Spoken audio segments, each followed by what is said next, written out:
Joining me now, senior political editor for the Huffington Post, MSNBC political analyst Howard Fineman. Thanks for joining me, Howard.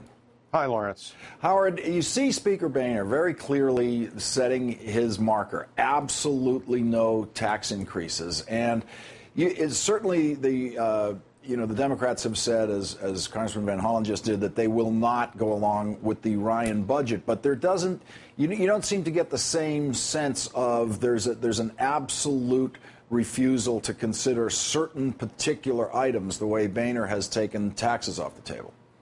Yeah, it's not quite the same. I mean, if you were looking for equivalence, Lawrence, you might expect to hear Congressman Van Hollen and others say absolutely no change to Medicare as it is. And they don't quite say that.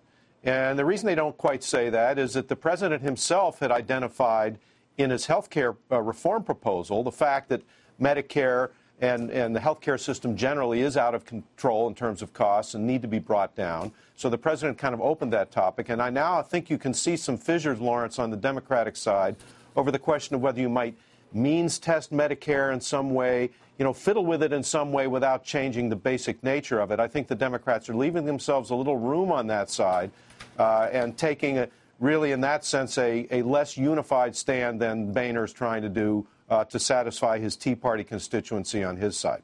Let's listen to what Senator McConnell had to say today about this.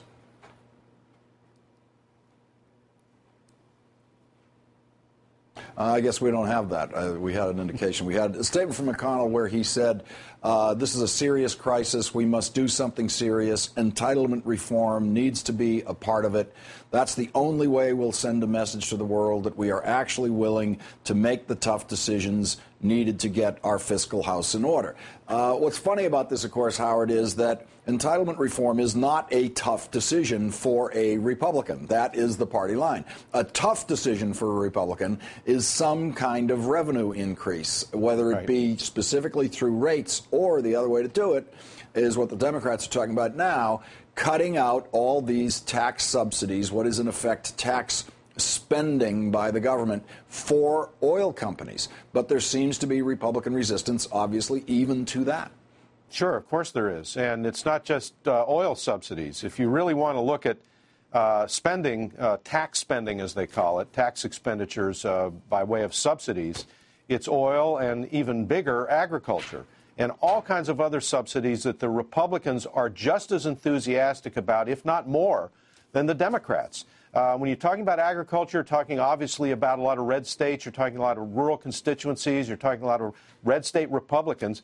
They'll fight tooth and nail to preserve those. The Republicans don't want to open up that discussion at all, not just about oil, but about anything else. Now, Howard, the exact date at which you have to raise the debt ceiling floats, as you know. It depends on exactly how much tax revenue is coming in. Turns out they got in more tax revenue this April than they anticipated, and so they've let the date float a little bit later into the summer. But when that day comes, there's going to have to be some kind of deal. Is there can you envision some sort of face-saving scenario for Republicans in which they agree to make bigger decisions later than at the actual moment of raising the debt ceiling? Well, a few points here, Lawrence. I think, first of all, Speaker Boehner left open a little bit in New York the possibility of whether he might go along with some kind of sort of temporary extension at some point, just as they did during the budget debate of the last month. So that's a possibility, number one. Number two, in terms of the personalities, I think the president, I know from talking to White House aides, the president thinks that he can deal with Boehner in the end. This may be a fatal miscalculation on the president's part, but that's what he believes. That John Boehner, the president has told others, is kind of like the guys he dealt with back in Illinois in the legislature there. Boehner just wants a deal. Boehner's being pressured by the Tea Party, et cetera.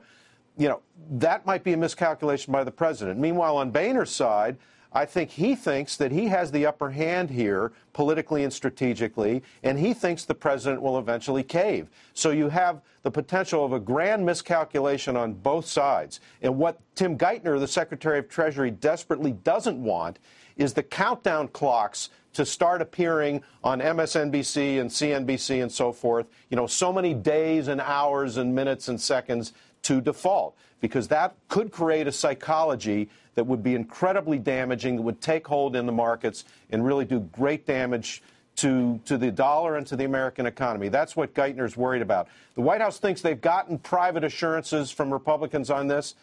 I'm not sure they're worth the dollars they're printed on. And Howard, the crisis you mentioned could occur even if we did raise the debt ceiling at the last minute, but just in a month of ramping up to that crisis point, you could create that kind of difficulty in the markets. That's what Geithner says he's worried about, and I believe him. Yeah. MSNBC political analyst Howard Fineman, thanks for joining me tonight. Thanks, Lawrence.